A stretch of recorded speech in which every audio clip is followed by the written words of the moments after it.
Hey everybody, welcome to the Alembic. You made the right choice to be here instead of in the desert. Uh, Good job, all of you. These are the people who are correct in this room. You've made the correct choice.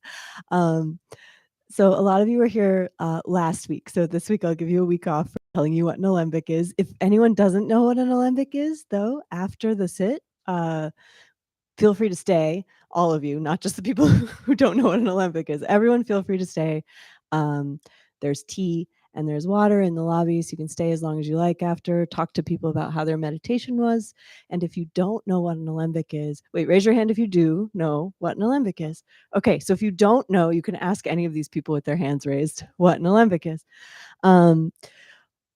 We do a lot of things here. Alembic is a nonprofit, and we do a lot of things with volunteers. And the volunteer community also has some perks, like you get to meet each other, which is honestly, it's pretty cool. So the next volunteer meetup is going to be September 12th. And you can sign up on the volunteer list. There's a QR code in the lobby, or this is brand new this week. You can go to berkeley-alembic.org/ you'll never guess the end of this URL. Yes!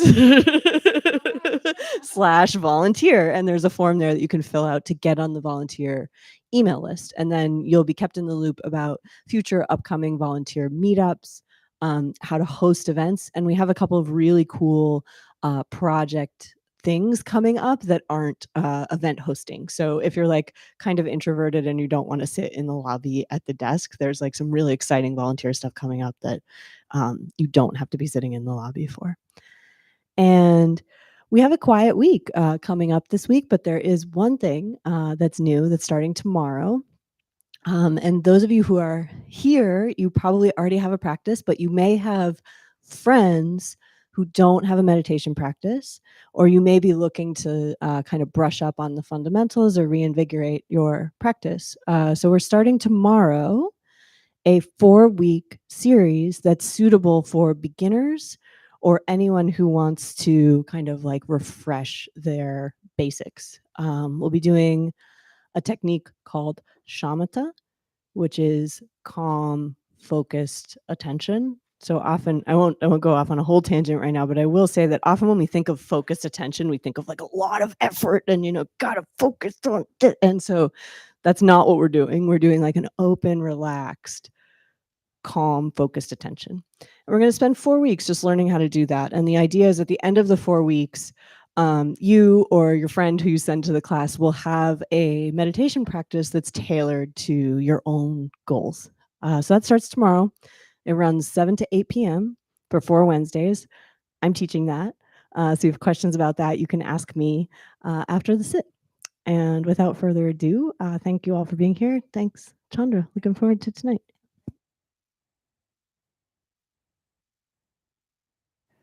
Okay, hi everybody. Enjoying the weather, so nice. So we will begin with our prayer to Narayaṇi. So if you've got, I hope you all got that. It doesn't look like you've got it. People get the, not the, yeah, you should have 2 different handouts. One is a prayer sheet. Yeah, he's going to get it. Thank you. So while they're handing that out, I'll just share with you, this is a prayer that we do at the beginning of every class, every Tuesday night. And it is at the top of the sheet that you're getting. It's a prayer that's from I believe the 12th stanza of the Devi Mahatmya, which is the 108 names of the goddess. And is this on? Yeah, this is on. And in the Hindu tradition, but she is also honored as Tare in certain spheres, tantric spheres as well. And Tare is the Buddhist goddess of compassion. And Narayaṇi, if you read the prayer, can I borrow it from you for a sec? The prayer is really beautiful. This is a translation that Robert Svoboda gave to me when I asked him about the meaning of the prayer. it conveys a similar meaning of the goddess Tare, the Buddhist goddess Tare, who's called the savioress, she who saves beings from the ocean of suffering, samsara. Yeah. And Narayaṇi has a similar meaning in that she, if you look here underneath the Sanskrit, is the English translation. I bow to Narayaṇi, the goddess who takes away the afflictions of all. She is the refuge of the downtrodden, and she is the very act of turning toward the supreme. So in that way, whether you're from the Hindu tradition or the Buddhist, often these goddesses or these deities, come on in, meet through Tantra. There's a lot of crossover. And a book that I finished a few months ago that will be out in December called Embodying Tara, 21 Manifestations to Awaken Your Innate Wisdom, is a commentary on 21 aspects of the Buddhist goddess Tara, who is the savioress. That's what her name means, is she who takes beings across to the other shore, basically, Tara. And Tara also means star. And in a moment, we'll do one of her mantras here. But this is a beautiful prayer also in Sanskrit. And so we do it at the beginning of every class. Let's do it 9 times tonight for the 9 planets. And maybe just a tip on pronunciation. If you look at the Sanskrit, I don't go over this every time, but I haven't done it in a while. So let's look at it a little bit more closely tonight. The first word, Śaraṇāgata. So the S with the line over it, the accent aigu in French, is a sh sound, like the retroflexive sh, so almost like you would turn your tongue back as you make sh. You can try sha, shara, and then na has a dot under it, and that also is a retroflexive na sound. So sharana. It's like mouth yoga. It might be challenging for a lot of us, me included. Sharana, and there's a line over the A, and that means you hold it for an extra beat. So the A's without, or the vowels without a line, it's like 1 beat. And the vowels with a line over it would be held for 2 beats. So it's Śaraṇāgata. Everyone. Śaraṇāgata. Okay? Dīnārtha. Dīnārtha. Then the next line, paritrāṇa, parāyaṇe, parāyaṇe. Good. Sarvasyārti, hare Devi, Nārāyaṇi, namostute. So Sharana is to go for refuge. Agata is having arrived at or having gone for refuge. Sharana is refuge. So Śaraṇāgata is having gone for refuge. Dīnārtha is because of being downtrodden, we go for refuge, basically. Paritrāṇa means completely saving. It's down here in small font if you want to follow along. Paritrāṇa means it's the same root as Tara, by the way. Tara, to save. And pari is complete, like periphery, completely encompassing.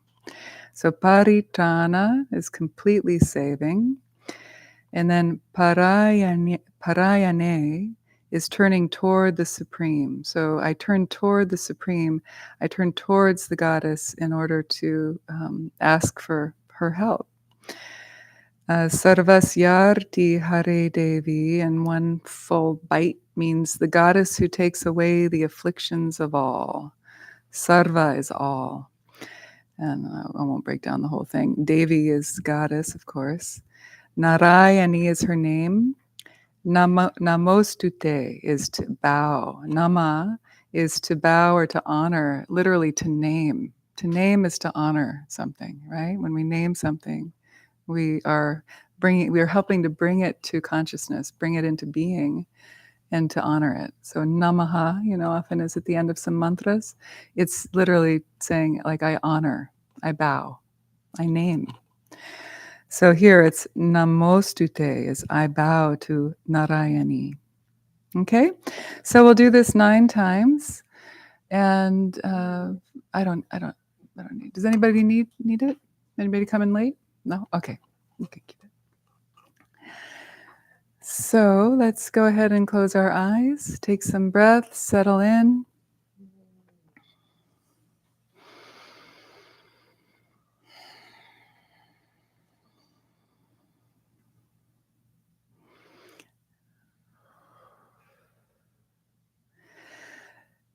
And feel within yourself this quality of turning towards the inner life, turning towards the refuge within you, whether it's your own home base of your heart or consciousness or the goddess or the Buddha, the gods, whoever and however you feel that sort of inner revolution where you're turning from the outward focus of your day and maybe your life to an inward focus, nourishing that space within you, but also reinforcing and nourishing that turning in, that act of turning towards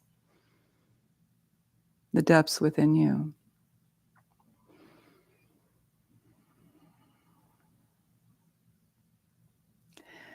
So I'll say the first line and you can repeat after me, and we'll do the whole prayer like that, and then we'll do it together 9 times.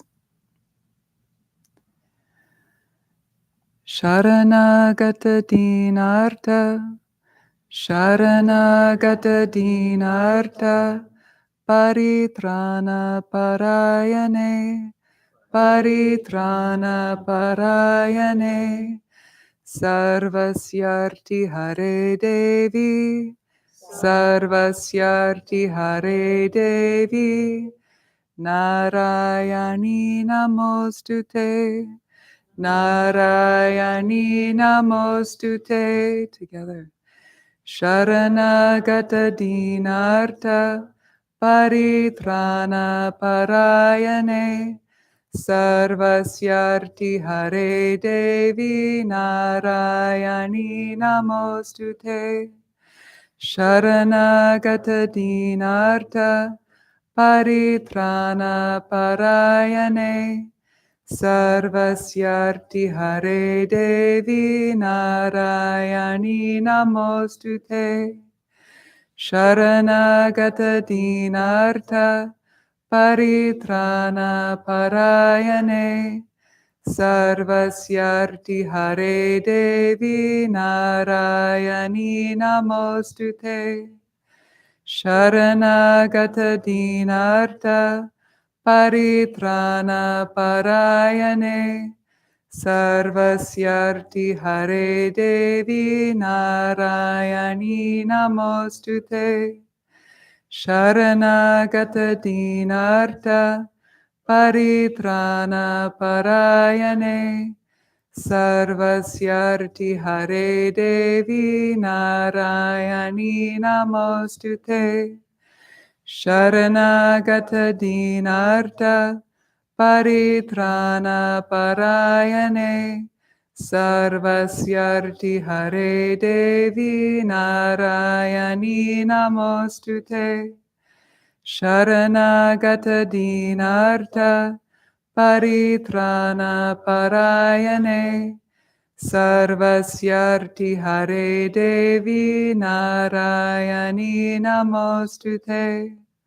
Sharanagata dīnārtha, paritrāṇa parāyaṇe, Sarvasyārti hare Devi, Narayaṇi namostute. Sharanagata dīnārtha, paritrāṇa parāyaṇe, Sarvasyārti hare Devi, Narayaṇi namostute. Sharanagata dīnārtha, paritrāṇa parāyaṇe, Sarvasyārti hare Devi, Narayaṇi namostute. Sharanagata dīnārtha, paritrāṇa parāyaṇe, Sarvasyārti hare Devi Narayaṇi namostute.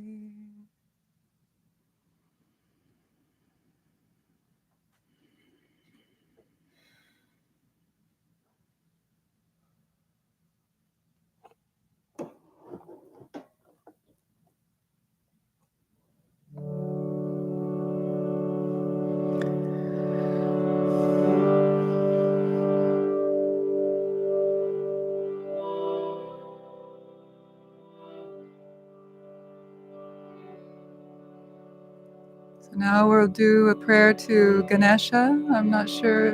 Can you tell me where it is on your sheet that you have there? It's the first one? Yeah. Good. Yeah.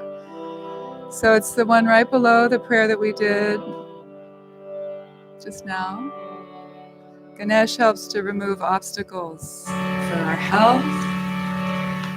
So also for our learning, our endeavors, our spiritual life. So often we start with him as well, the elephant-headed God. So I'll call you. This is kirtan style, right? So I'll call you, meaning I'll sing alone, and then you pick up the phone and respond together as a group. And I might respond with you for a little while until I see you're off the ground with that, okay? So don't sing with me, especially if you don't know the melody. Don't call. You're not calling. That's not your job tonight. I'll call. Okay. Om Hari Om.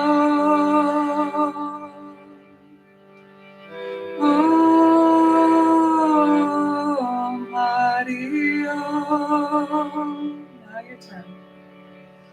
Om Hari Om. Om Hari Om. Now I call again. Om Hari Om. Om Hari Om. Om Hari Om. Om Hari Om. Next part. Sharanam Ganesha. Sharanam Ganesha. Sharanam Ganesha. Sharanam Ganesha. Sharanam Ganesha. Sharanam Ganesha. Sharanam Ganesha. Sharanam Ganesha. Sharanam Ganesha. Sharanam Ganesha. Sharanam Ganesha. Sharanam Ganesha. Sharanam Ganesha. Sharanam Ganesha. Sharanam Ganesha. Sharanam Ganesha. Next part. Om Ganapataye Namaha. Om Ganapataye Namaha. Om Ganapataye Namaha. Om Ganapataye Namaha. Om Ganapataye Namaha. Om Ganapataye Namaha. Om Ganapataye Namaha. Om Ganapataye Namaha. Om Ganapataye Namaha. Om Ganapataye Namaha. Om Ganapataye Namaha. Ganapataye Namaha. Om Ganapataye Namaha. Om Ganapataye Namaha. Om Ganapataye Namaha. Om Ganapataye Namaha. Ganesha,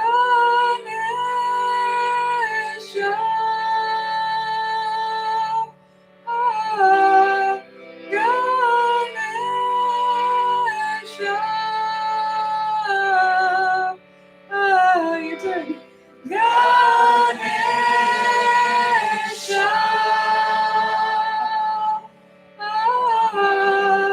Ganesha.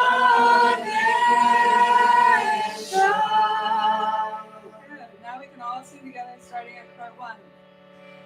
Om Hari Om. Om Hari Om. Om Hari Om. Om Hari Om. Next word together. Sharanam Ganesha. Sharanam Ganesha. Sharanam Ganesha. Sharanam Ganesha. Sharanam Ganesha. Sharanam Ganesha. Sharanam Ganesha. Sharanam Ganesha. Om Ganapataye Namaha. Om Ganapataye Namaha. Om Ganapataye Namaha. Om Ganapataye Namaha. Om Ganapataye Namaha. Om Ganapataye Namaha. Om Ganapataye Namaha. Om Ganapataye Namaha. Ganesha. Ganesha.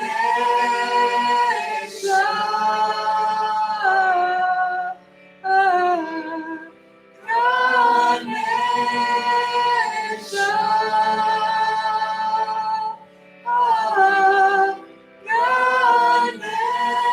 Ganesha.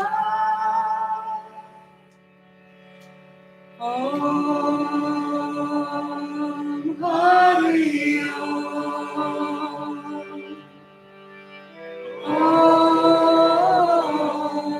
Hari Om. Om Hari Om. Om Hari Om. Last time, one. Om Hari Om.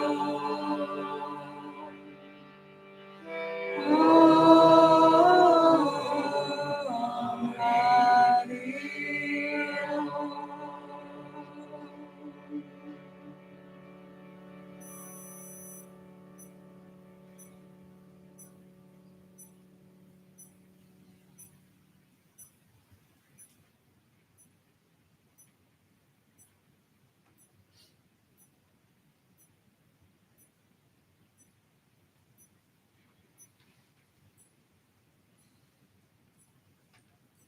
Okay, so now we'll do the Tare Aparajita. She who is invincible.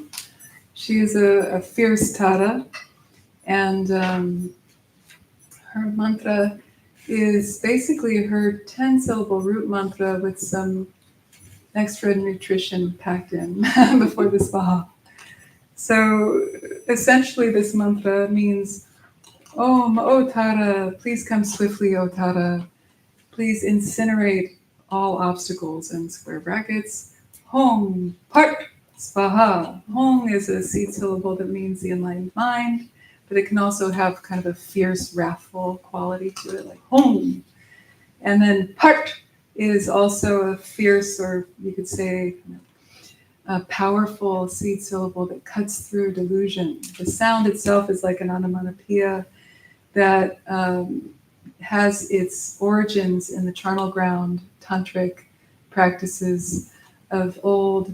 And Phat is the sound that the yogis and yoginis heard as the corpses were on the funeral pyre and the skull popped. Phat! so bursting through, ego fixation, identifying onto this body as all we are and only who we are. So this is some pretty strong medicine. And Phat is used in a lot of different ways. It's used in the Chud ritual I spoke of last week, also even in like shamatha practice, when you're trying to rest the mind in single-pointed concentration. If you notice the mind is distracted by thoughts, you can sound Phat from time to time. And it's like a lightning bolt striking through, cutting through the clouds of delusion in your mind. And then you rest, Phat, and then rest in the afterglow, the after effect. So Phat is a cool seed syllable. A friend of mine wrote a whole paper on Phat. Maybe I'll share it with you all if you want. I can send you a link. So repeat after me. Om Tare. Om Tare. Tuttare Ture. Tuttare Ture. Daha Pacha. Daha Pacha. Hong Phat. Om Phat. Svaha. Svaha. Good. And the ta in the Phat is that retroflexive ta sound. So Phat.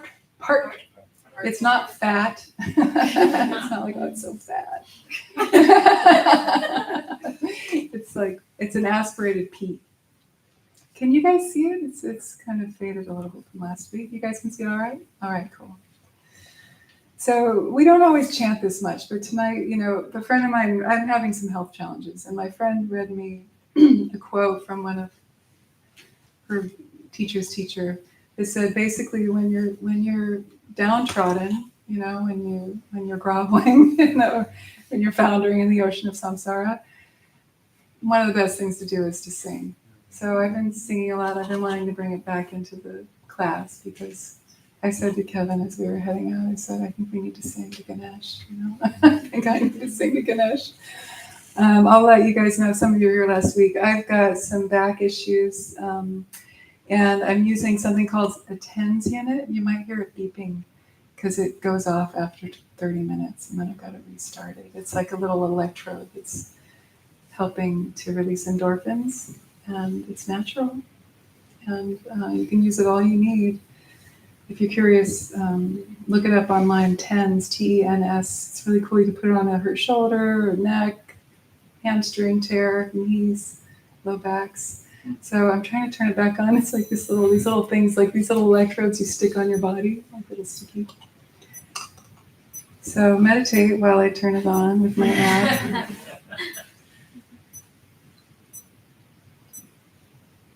And I will guide meditation practice from a supine position because that's where I'm at right now too. So I'm destigmatizing that. I'm on a mission.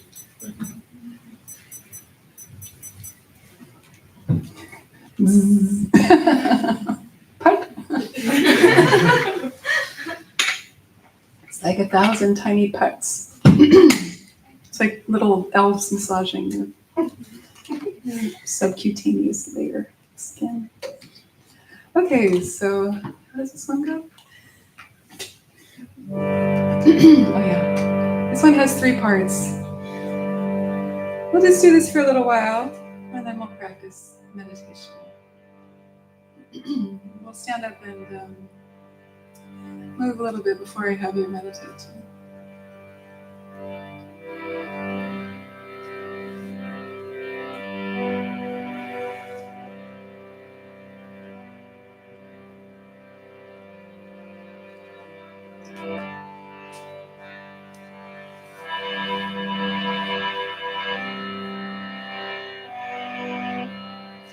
again, I'll call you and you can respond.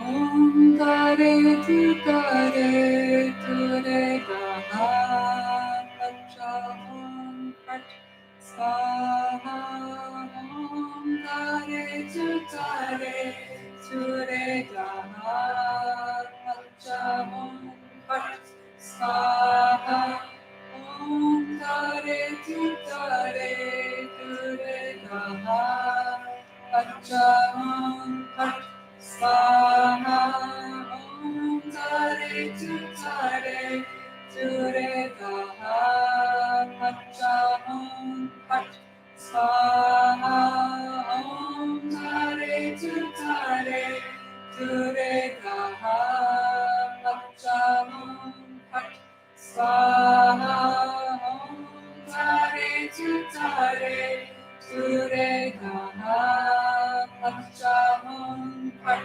Svaha. Next part, listen.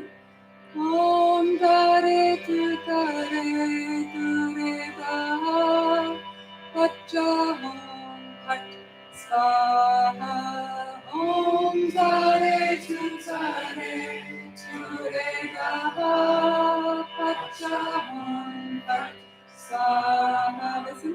Om Tare Tuttare Ture Daha Pacha Om Phat Svaha. Now you. Om Tare Tuttare Ture Daha Pacha Om Phat Svaha. Om Tare Tuttare Ture Daha Pacha Om Phat Svaha. Om Tare Tuttare Ture Daha Pacha Om Phat Svaha. Om Tare Tuttare Ture Daha Pacha Om Phat Svaha. Om Tare Tuttare Ture Daha Pacha Om Phat Svaha. Om Tare Tuttare Ture Daha Pacha Om Phat Svaha.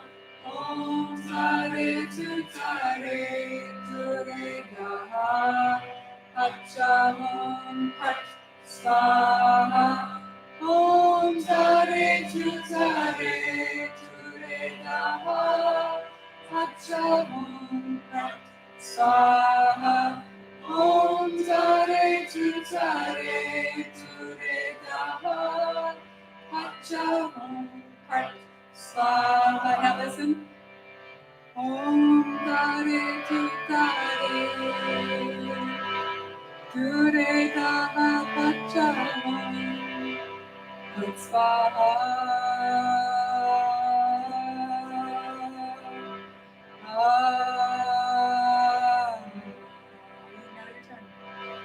Om Tare Tuttare Ture Daha Pacha Om Phat Svaha.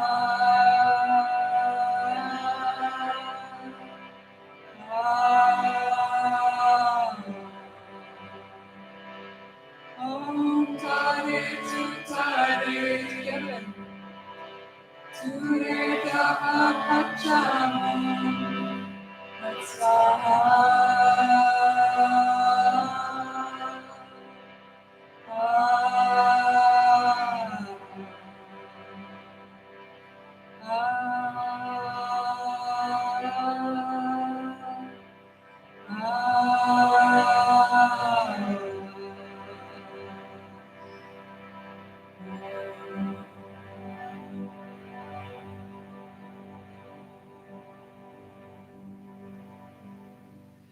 Everybody do the Phat together. Inhale. Let's try it again. Let it come from your belly. It's like shooting up and out through the crown of your head almost. Inhale. Good. Third time is a charm. Good. Enlightenment. Here we come. Inhale.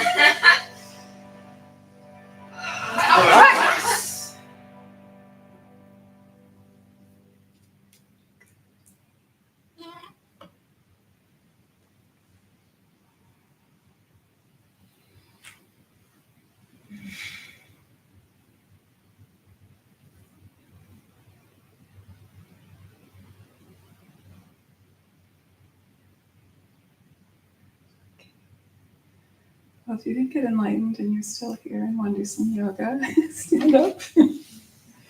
Let's just do little joint mobilizations. Or even if you are enlightened and you just want to do some yoga, you can do that too.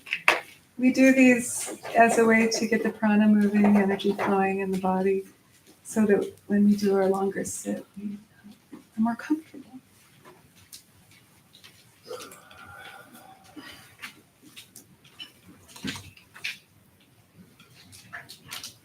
Yeah, if you have to use the bathroom, this is a good time to do it. Right.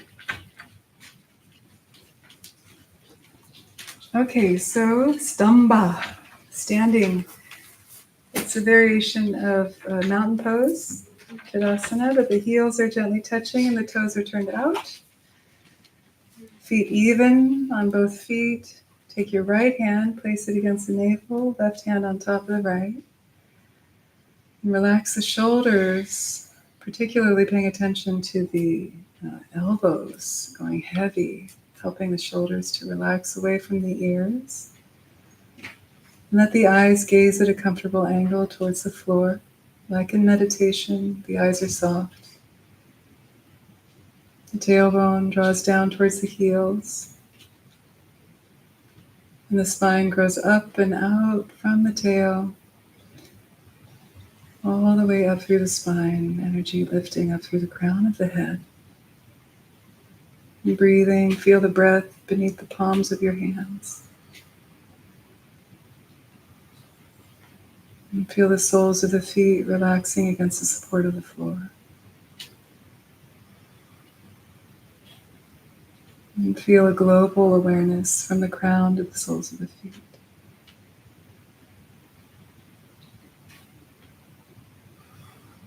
Bring the tip of the tongue to rest against the upper palate and relax the lower jaw away from the upper jaw.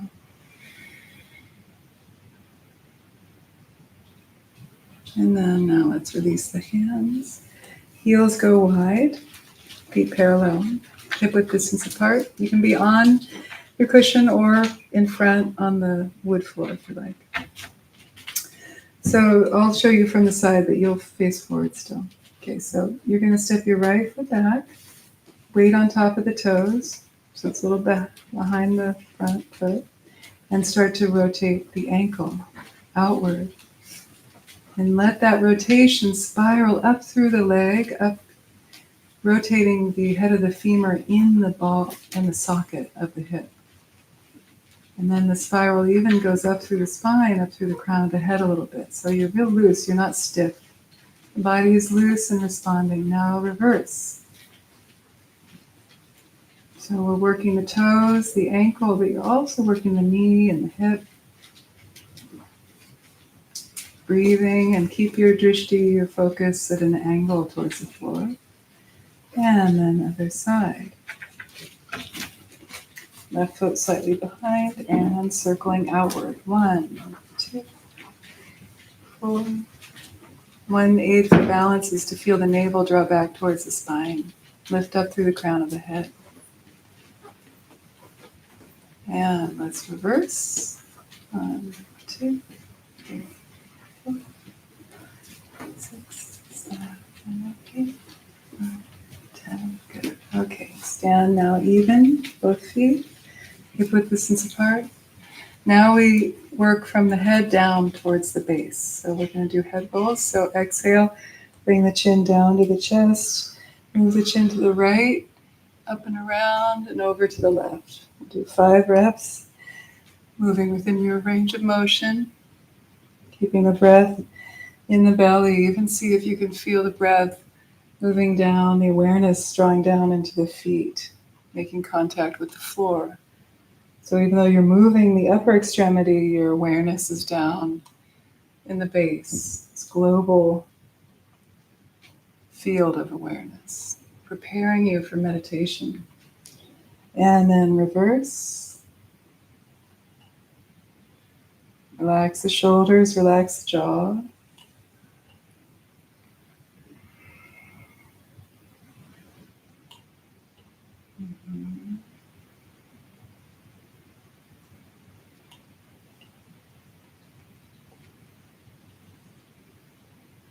Last one.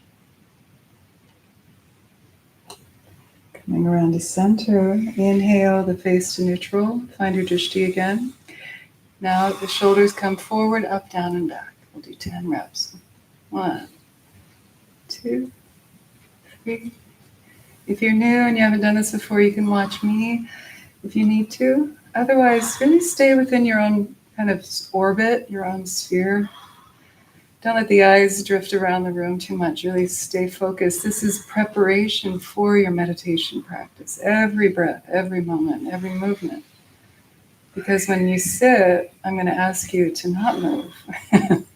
So here's your time to move, but also to prepare the mind for being contained. Now reverse. Forward, up, down, and back. 1, 2, 3, 4, 5, 6, 7, 8, 9, and 10. Good. Interlace the fingers in front of the face. Start to rotate the wrists. 1, double time. 2, 3. Relax the ridge of the shoulders. Relax the eyes, the jaw, the face. 7, 8, 9, 10. And reverse. 1, 2, 3, 4, 5, 6, 7, 8, 9, and 10. Now you're going to do helicopter arms to your right. So you go to the right and then to the left. Let the arms dangle as you move from side to side. And then as you make contact, the front hand touches the crease of the shoulder and the chest. The back hand touches the kidney point right at the bottom floating ribs. Little love taps, stimulating the lung function at the front and the kidney function at the back. The breath is natural, the head moves. Yeah, being careful not to hit your neighbor, of course, always. Last few. Last one now, coming to your left, and then release the arms down and start to move the hips in a circle. 1, 2. Thank you. Ooh, it's hot. I don't know, it's hot up a few feet. It's like being in the sauna, you're on the high bench up here. It's a couple degrees. Is it stuffy in here? What do we need to do to get the unstuff? We can open the door. Do you want to crack it open a little bit? Thanks. And sometimes I don't know if it's just me because I'm up. It's definitely hotter up here. Okay, now reverse. If you open it all the way, it'll prop up. Yeah.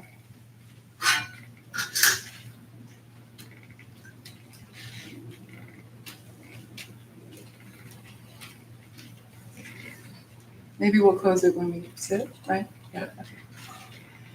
Okay, we've been doing this for a while. Right? Okay, bring your feet together. And bend from the backs of the knees forward. Hands are right above the knees. And you're going to make little circles with the knees. 1, 2, 3, 4, 5, 6. The face is looking down. Relax the shoulders. 9, 10. Reverse. 1, 2, 3. The heels stay on the floor. Don't let the heels come up. And bring your feet together. Some people don't have their feet together. You need to do that. It's safer for the knees. And let's say that's 10. And come up. Now we're going to do the sarpa, the waving, forward and back like seaweed. Bend the knees and then wave. I'm doing a really micro movement here, but you can do bigger movements. It's like a wave machine is happening from the soles of your feet all the way up to the crown of the head. You can close your eyes and really get into it. Don't hold back here. Rippling all the way up through the spine. Good.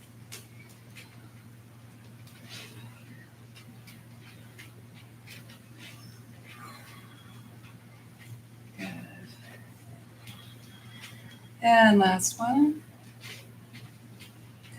A little different tonight. What we'll do is we'll just inhale and then let the arms swoop down as you exhale. And then swing them. Again, inhale. One more time. Inhale. Now we're going to make fists and we're going to bang on the shoulders. So you go inhale and let the hands get really heavy. So it's like we're pounding the tension out of the ridge of the shoulders. Yeah.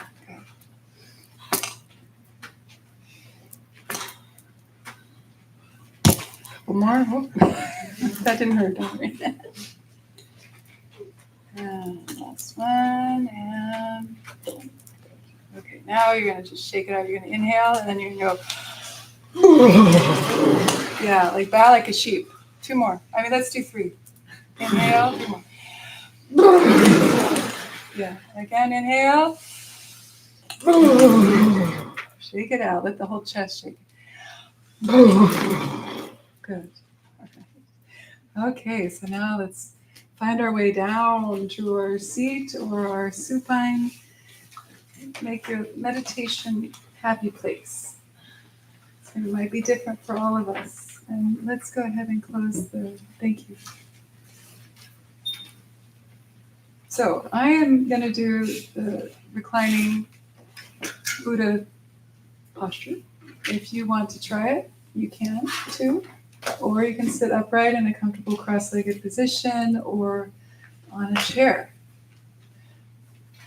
And if you're going to lie down on the floor, it's nice to have something supporting the knees and something under your head.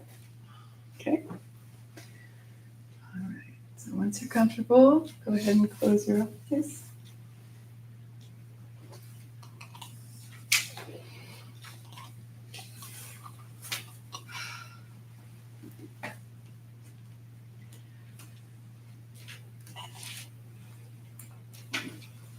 And take some deep breaths into the belly.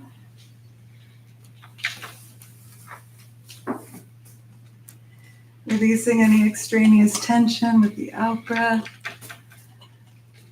Notice if you're still holding on. Are you still gripping? Sometimes we notice that we're gripping for no reason. Can you breathe into any of those hidden grips and release with the out breath? Letting tension wash away or melt down through the body with each out breath, releasing. And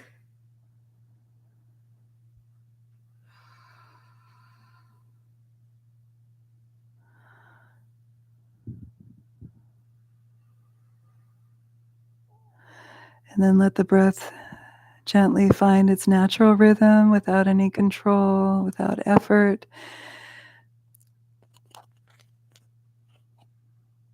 As the Buddha said, if it's shallow, let it be shallow. If it's deep, let it be deep. If it's long, let it be long. Short, let it be short. Without judgment, without preference. Now we're shifting into mindfulness of the breath rather than controlling the breath. Very different. Because if we're controlling, we have an agenda. The practice of mindfulness is about releasing the agenda and making peace with what is true in this moment. It's a very, very good skill to learn in life, let alone meditation. And as you let the breath settle into its natural rhythm, whatever it is for you, it might be different than your neighbors. You might also have some preferences or judgment or commentary, evaluation. Becoming interested in that, yet not investing in it. Just noticing, that's interesting. I do that. Or, oh, it's hard to let go of controlling my breath. Maybe I can shine light on that, and even just by shining light on that simple truth, it can start to change I can start to soften around that tendency to control.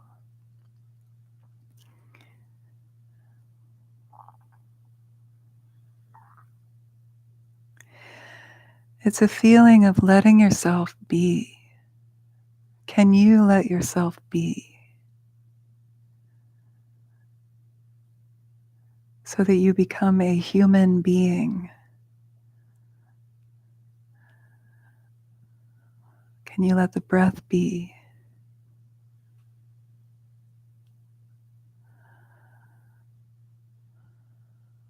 Let the jaw be.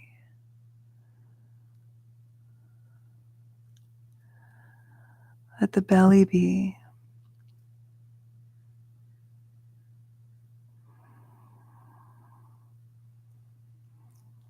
Soaking up this quality of being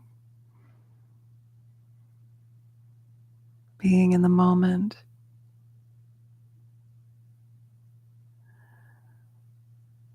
Free of an agenda,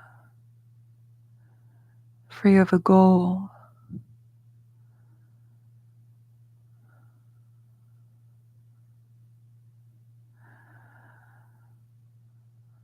And if you feel that that's difficult, that's okay too. Can you be with that?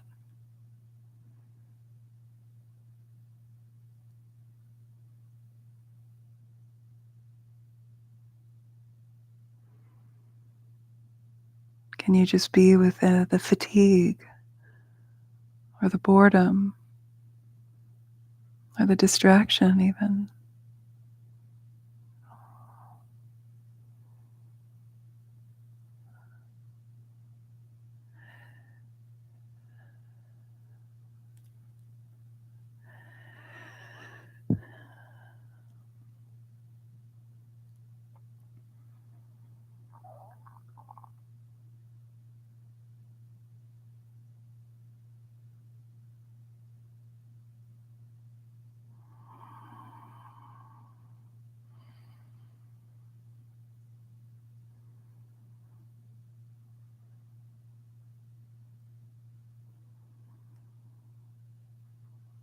If you find yourself in a state of unbeing, release that tension with the out-breath and drop back into the being.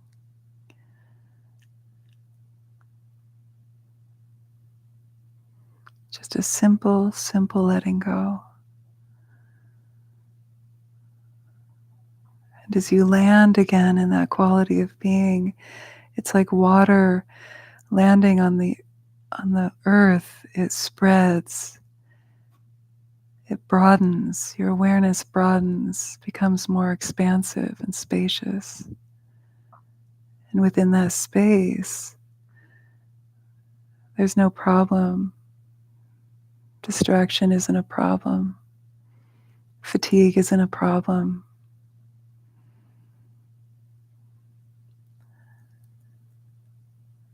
Because you're resting in the awareness of the fatigue, the awareness of the distraction, no longer identifying with the distraction, with the fatigue.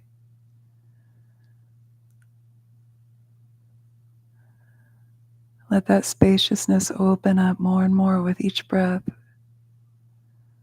the deeper letting go, and let yourself be.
And if that spaciousness is a little too nebulous and you need a little bit more of a concrete anchor, then the breath, of course, is always there for you.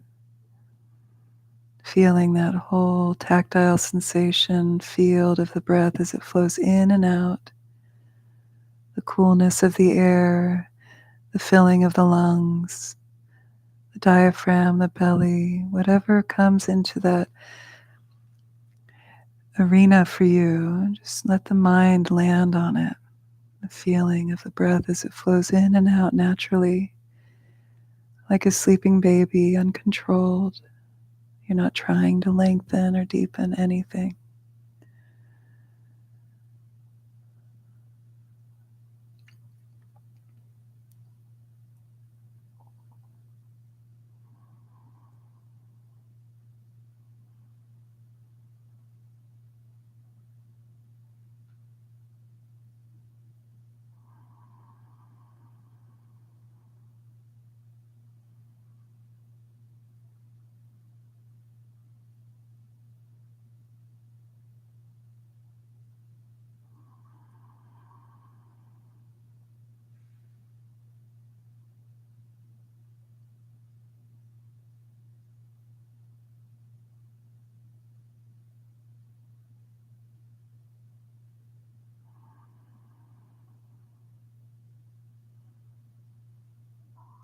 Releasing distraction with the out breath. Coming back to this feeling of being in the moment. Nowhere to go, nothing to do.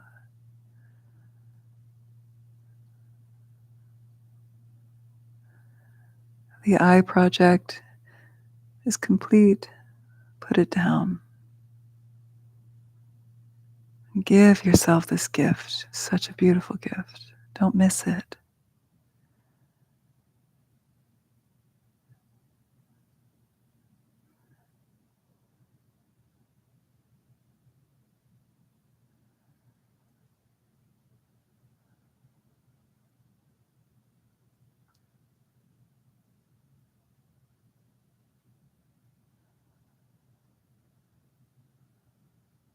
Let the muscles of the face be soft.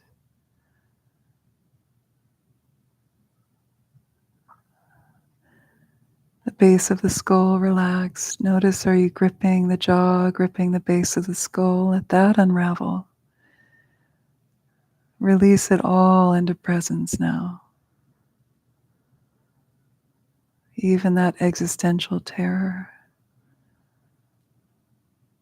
If you let go of the I, what'll be there?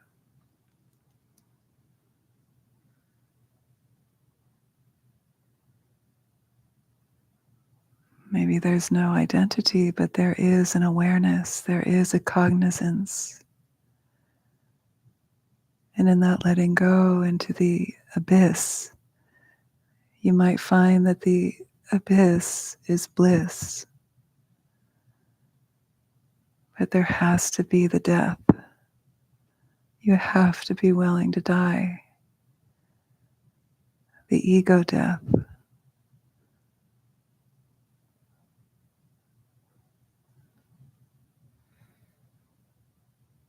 And that happens in every moment.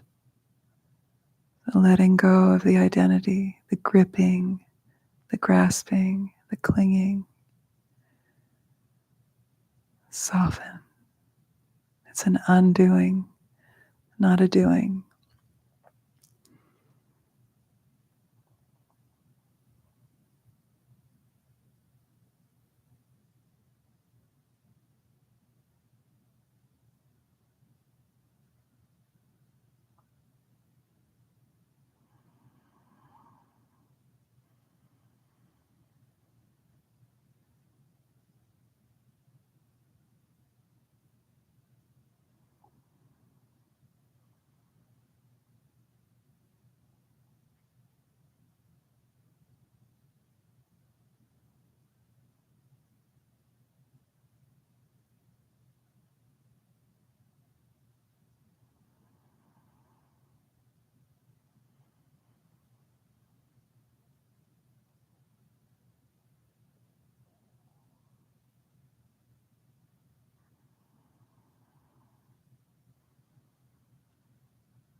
From time to time, it may be helpful to ask, who's concentrating?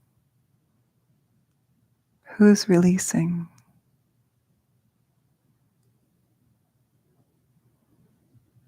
Or who's miserable?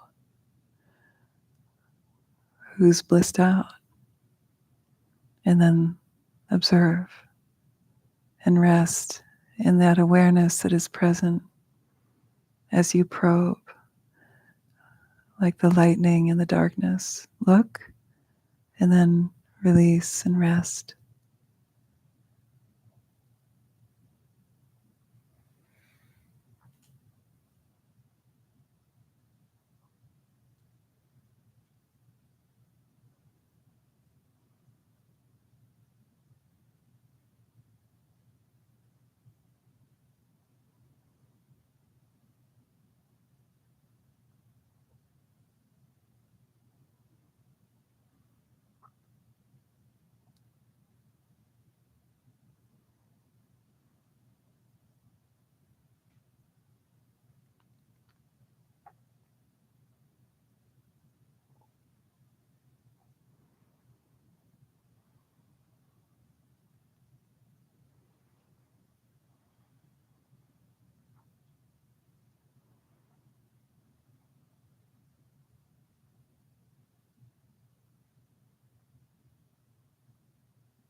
The last few minutes, I invite you to experiment with opening the eyes if you wish. You don't have to, but gently open the eyes if you wish. Gaze at a comfortable angle towards the floor, and then soften the gaze. Let the eyes be like limpid pools of water, and relax the muscles around and behind the eyes, yet without losing that quality of concentration, of stillness,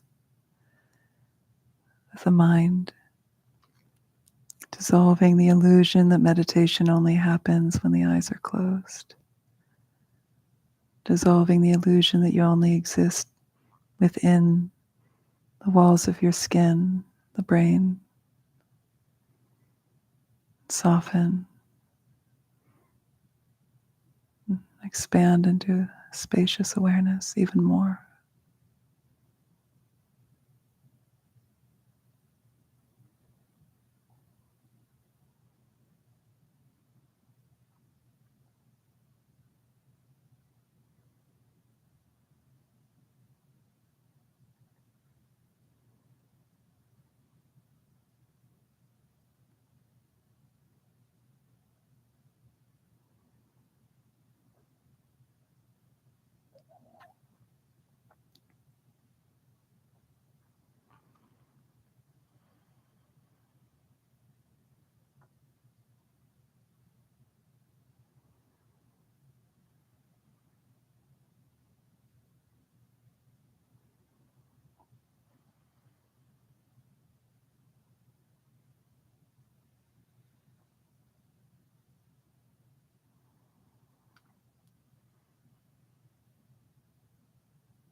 You're still here?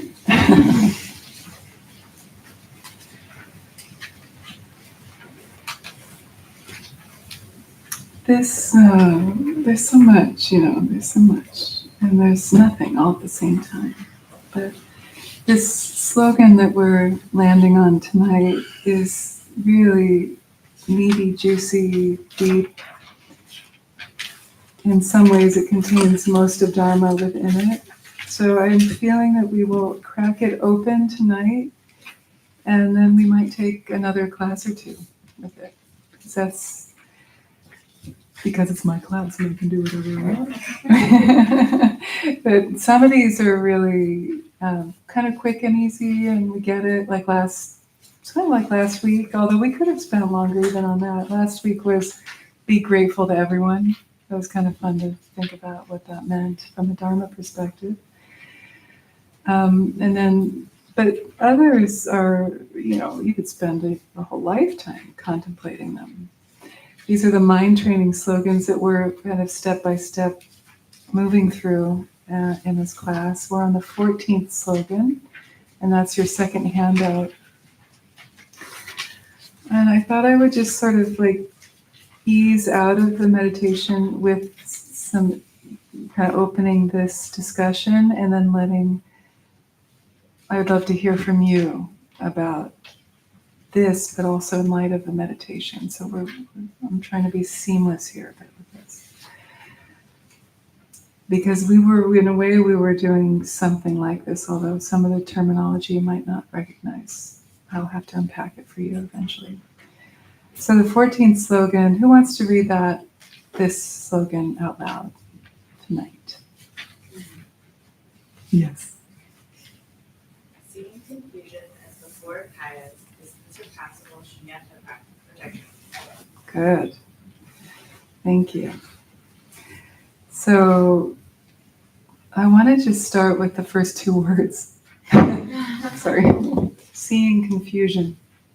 Because that's what we were just doing, right? In meditation. Were you seeing your confusion? A little bit?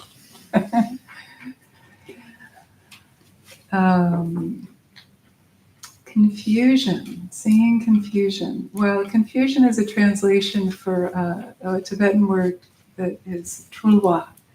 Trulwa means delusive appearances, illusory appearances. So it's not just what we think of as confusion. It's what we do in life when we reify a human being or a cushion as an actual thing. That is a purple cushion. Well, if I'm colorblind, it's not purple. Or if I'm, I was going to say, if I'm a bear, it would be food or something like that, because there's buckwheat grows in there, right? Something, it's something, depending on your perception, it's something different, right? But we label, reify as solid certain things that aren't solid, that might have different meanings for aliens or bears or humans. So we reify appearances, and we don't understand that they are delusive appearances, is a common translation. That even thoughts, right, let alone rainbows and words, sounds, are illusory appearances in this way from a Buddhist perspective, meaning that they appear, but the way that they appear don't always belie or represent the way they truly exist. You see? So delusive appearances or confusion, what is that? It's generally all phenomena. So seeing confusion. So when we sit down to meditate, we start to look inward. We notice that the mind is swirling around. We think we're really intelligent and cool, but after we meditate for a while, we realize we're just spinning around in the same old reruns over and over again. We're not actually that original or interesting after all. And that there's a kind of a fall from grace that happens. And then we start to rebuild ourselves up with oh, okay, but wait a minute, I'm a bit There's actually luminosity, and there's beauty and the tragedy of all of this. And we start to see life, the kind of mundanity of the world with new sparkles, new kind of found appreciation, you could say. But the first step is to see that we are deluded. I mean, it's not just you, it's me too, right? We all are. In the sense that we think we see things clearly, but we might not always see things clearly. And so in the Dharma, they say, see all appearances like mirages. Castles in the sky is another one. Echoes, hallucinations. These are common similes of how appearances are like dreams. And seeing confusion is, like Trungpa says, is seeing a paper tiger. Meaning thoughts, appearances, they might seem really scary or really real at first glance, but actually they're quite flimsy when you probe with shunyata. We'll get at that later, but when you start looking with more clear seeing and insight and understanding and clarity and mindfulness, that actually these paper tigers of the mind, meaning the thoughts that appear, come and go in our awareness, they might seem real and big and true and scary, but under deeper analysis through meditative concentration and focus, they don't hold up. They're not solid. They're like a rainbow in the sky. They appear, but they're empty. And they're in that kind of clear seeing is born a beautiful sense of liberation. It's called natural liberation. That if we can let go of the gripping of the solidification of thoughts and ego and identity, if we can part, and see behind the veil a little bit, that's a natural letting go, a natural liberation, a self-liberation. It's called rangdrol. Can you say that? Rangdrol. Rang, or wrong. Not wrong, W-R-O-N-G, but it's R-A-N-G, and it's a rang. It's a reflexive marker that means self, but also natural, like innate. And then droll is to liberate or liberated. So as we're meditating and we're seeing the non-solidity, the paper tigerness of all of these thoughts that come and go, there's a natural release, a natural liberation that can happen. And so when I say it's an undoing rather than a doing, that's where that comes from. I'm not making that up. That's classic Dharma, especially within the Dzogchen flavoring. Great perfection found within the Tibetan Buddhist tradition from which I come. Even though I don't look Tibetan, I am. No, I'm kidding. I'm not. Just saying that I grew up in that tradition, first generation Buddhist in my family. My mom became Buddhist. So in the Tibetan tradition, the Dzogchen is what they call this great perfection, where we realize that we're already complete and perfect as we are. That there's actually nothing we have to do to earn love. That it's an undoing. It's a process of unlearning, like unschooling. I looked into that when my kids were young. We thought of unschooling the kids. Sounds pretty good, doesn't it? Like rather than sending them off to school, it's an interesting concept where you let them follow their areas of interest and then learn everything there is to learn about that particular thing. And within that, they learn mathematics, physics, history, philosophy. So that's a tangent. But it's like an unlearning, the unbrainwashing, you could say. Because we are all brainwashed. We didn't even know it, but we're brainwashed in so many ways. But the Buddhist version of that is we're brainwashed of the believing that we have an ego, that we are the ego. So the undoing is the approach of meditation that we do here. We do the undoing version. meditation. So I want to just leave it there, because you guys just probably, some of you might have had some experiences in the meditation. What we'll do is we'll get to what are the four kayas next class, what is shunyata, protection, in the next class. I don't even want to open that Pandora's box. That's a lot. But this first teaching of what Trungpa says is the paper tiger, where we understand the empty nature, the impermanent nature, the insubstantial nature of thoughts, of ego, of everything. That's this first step in understanding this slogan, this one-liner here. And I love how Chogyam Trungpa, he was one of the first generation Tibetan lamas who came in the 70s. I love how he says that we start to become more sane as we start to see through the veil, and less caught in the mirage, the delusive appearances, the hallucinations of thoughts, emotions, projections as real, solid things. And of course, I'm going to do the whole New Age thing, the quantum mechanics, quantum physics, the same thing, right? Who are the scientists in the room? Back me up, people. Am I right? Thank you very much. I'm not a physicist, but my mentor, Alan Wallace, was a physicist, and his area of expertise is quantum physics, and then the nature of consciousness. So at the university, I heard him give lecture after lecture after lecture on the areas of intersection between Buddhism and quantum physics. It's fascinating. So they're saying similar things, yeah? And so ask yourself, I'm wrong, I'm bad, all of these thoughts, like I'm not good enough. Can you see that those are paper tigers too? Paper tigers.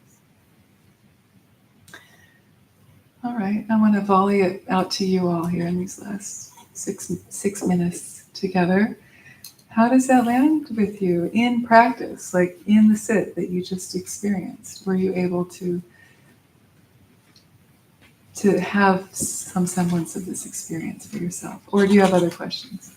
Well, I don't know. Say your name first so everybody can. My name's Ariane. Ariane. What the quote did remind me of something that I experienced during this meditation, but also a lot of meditations, which is that I'm actually much happier and much more at peace when I let my mind drift off into sort of Guru land. And like when I sort of I'm sitting down and I'm like forcing, I don't even know if forcing is the right word, but when I'm That's the problem right there, is the encouraging or something, when I'm trying to be so present and aware of everything that's going on, there's a certain stress. Uh-huh. But when I sort of just eventually there usually comes a point in my sit where I've just totally gone off, like daydreaming, and then I'll come back and I'm like, oh wow, I actually feel much better now. And so I don't know why, but the quote reminded me of seeing confusion as the four kayas. Like it almost felt like more of it may have been just something in the way that was worded, the idea that it's these sort of wonky, delusive states. They are not bad exactly. They're just, there's something about that can be its own, I don't know if I use the word liberating, but sort of there's a certain wisdom that can be retrieved from that. Yes. You may remember a quotation that I've used a couple times in this class, which is, if you try to control the mind, it's like trying to dam a river. Just more thoughts will burst through and burst over the top of the dam, and the dam will crumble. It's like if you're trying to control, or another analogy maybe I use more often in this class is the wild horse. To tame a wild horse, give it plenty of room to roam in the beginning. Don't clamp down and control it. Maybe we're here anyway. But that's basically what you're talking about. That's what you're talking about. Give the mind space and time to roam for a while. Don't start the meditation tight and controlled, because that will cause misery. And maybe even you're going to hate meditation. You'll never want to come back to it. But it also can cause imbalances within the body. Prana, they call them lung disorders, where actually you can do physical harm by coming at your meditation and your life, frankly, with too much control and tension. So I think you're onto something. So keep going with it. Now, if you're only sitting for a little bit and most of the time is just distracting and lost in thought, then I'd say maybe you're falling short of the gifts that can happen with meditation. But if you can sit longer to get through that arc, you can get through that arc of needing to roam, be that wild horse frolicking, and then you gotta tire yourself out. Basically, you're letting the mind tire itself out. Right? Does that resonate with you? Yeah.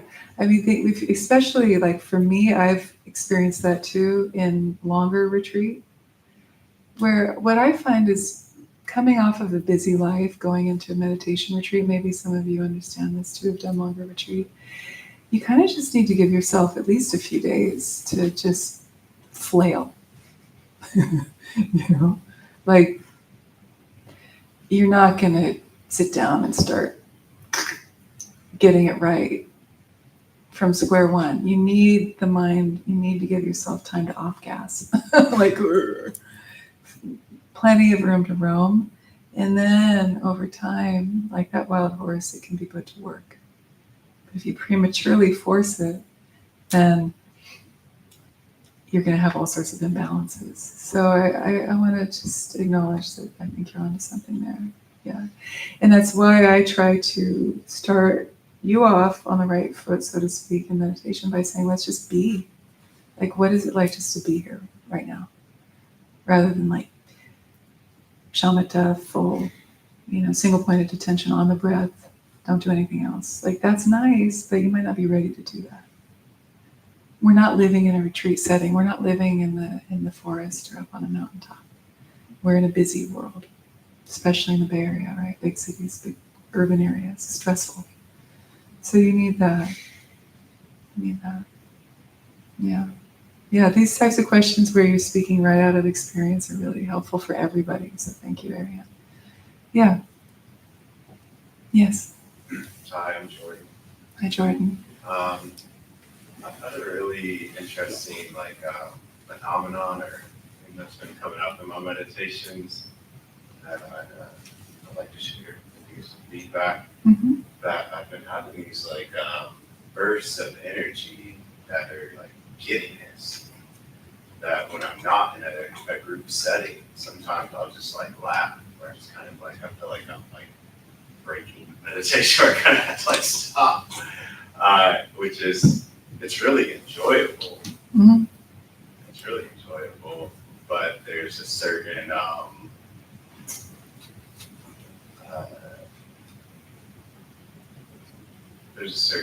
I'm not sure exactly even what that energy is. I don't know if it's a release of a maybe suppressed energy or but like I said, it's enjoyable, but there's a certain way where I feel almost an urge to censor myself, to be to get really giddy is not what I'm for trying to do, but in a way Sure. it is. I'm enjoying it. So Yeah. It's fun to hear stories like that, right? It's not always miserable.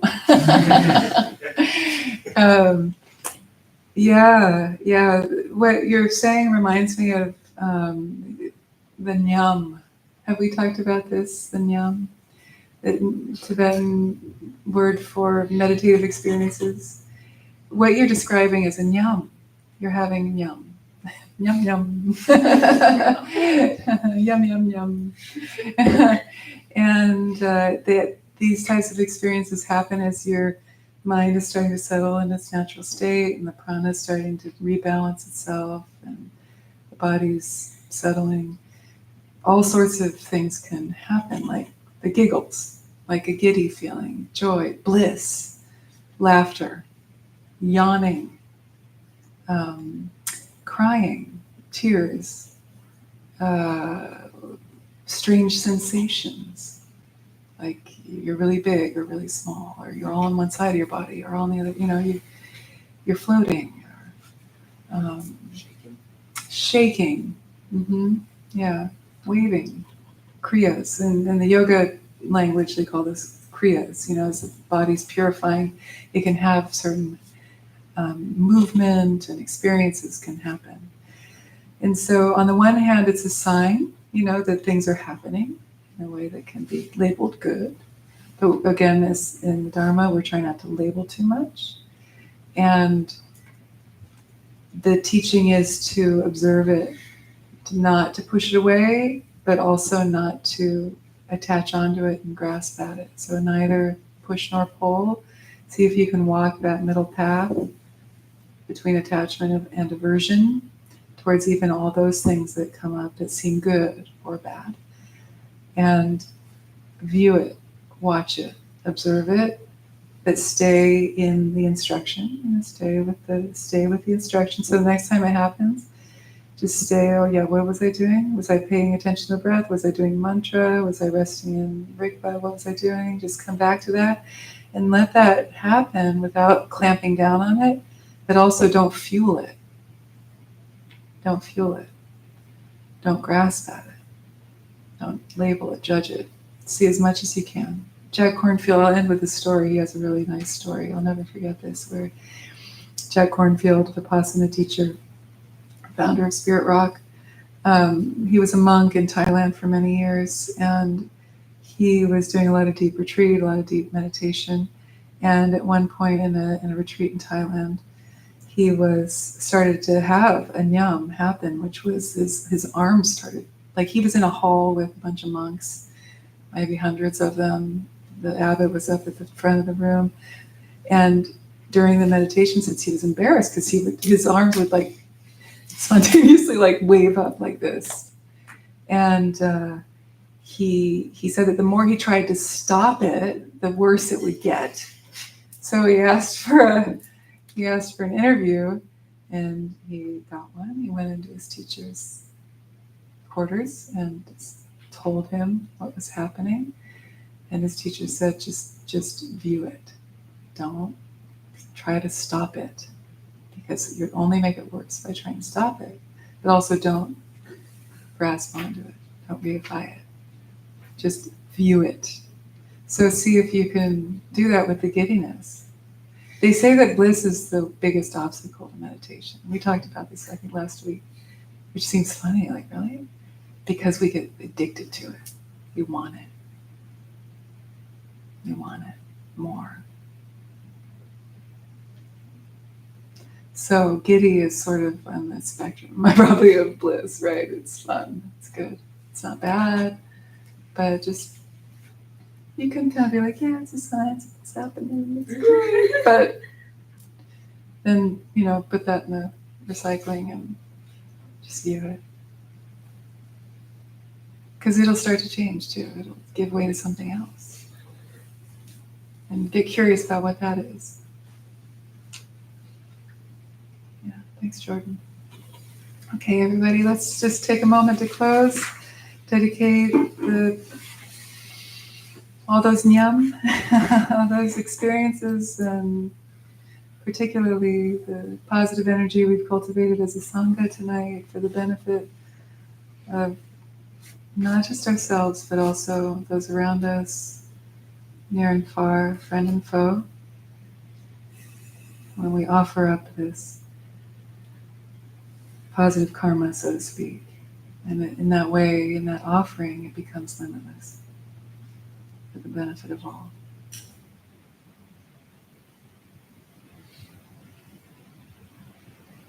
Thank you. So normally I'd say I'm going to sit up here and happy to meet the new folks or take questions, but I can't do that right now. I've got to skedaddle and go home because of the back issue. It's still unresolved. But please know that in the future, I always aspire to bring that back. And I like meeting you all. Welcome to the new folks. It's always nice to see new faces and familiar faces. Enjoy the tea out there. Make new friends. Meet your fellow community members. Katie, is there anything else? No, all the announcements happen in the beginning, right? So Feeding the Humans is coming up sometime soon. If you're Yeah. not subscribed to the newsletter, you can Yeah. sign up on this iPad, which will be out in the Thanks. lobby, and it will go in the newsletter and out on the Twitter. Yeah, maybe If you in haven't done 2 or Feeding Your 3. Humans before, it's wild. Was it next week? It's not going to be next week because I want to take more time with this slogan, but maybe in like 2 weeks. Yeah. Yeah, so stay tuned to the newsletter, definitely be there for that one. Cool. Yeah. And I did collect the sheets if anyone. Yeah, and thanks for helping to put the cushions away. Appreciate that. Nice.